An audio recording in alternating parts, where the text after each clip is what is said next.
এরা কলগেট দিয়ে দাঁত মাজে না কলগেট খেয়ে নেয় তাই বুঝি না। আমার তো মনে হয় ওরা কলগেট খেয়েই নেয়।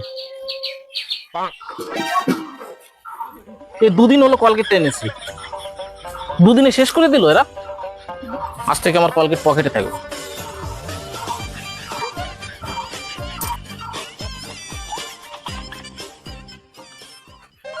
কলগেট কোথায়?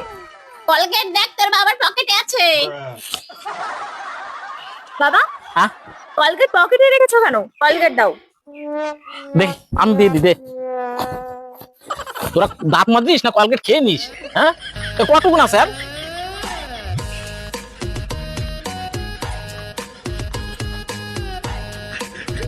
যা। এইটুকুনা কলগেট দিয়েছো? এইটুকুনা হয় নাকি?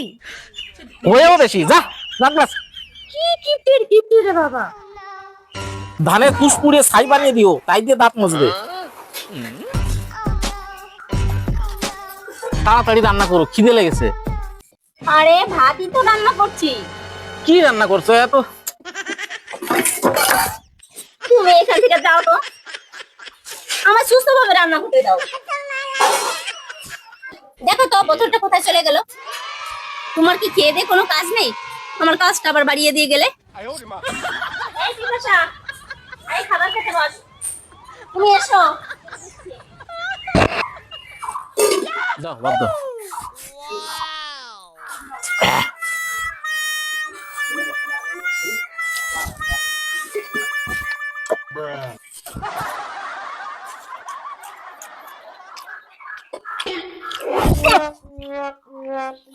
এইভাবে ভাত খাওয়া যায় নাকি?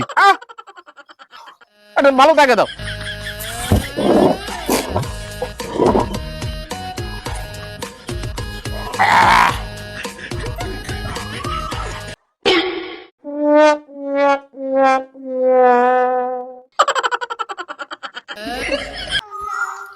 আমি খেতে বসলে আমাকে শুধু লেজ দাও কেন গো? যেদিন মাছ আনবো সবসময় আমাকে লেজ দেবে, আর ভাঙা গুঁড়ো মাছটা দেবে আমাকে। তুমি তো জানো আমার লেজ খেতে ভালো লাগে না, আমার মাছের পেটি খেতে ভালো লাগে। মা, আমারও ভালো লাগে। আমার ভালো লাগে না।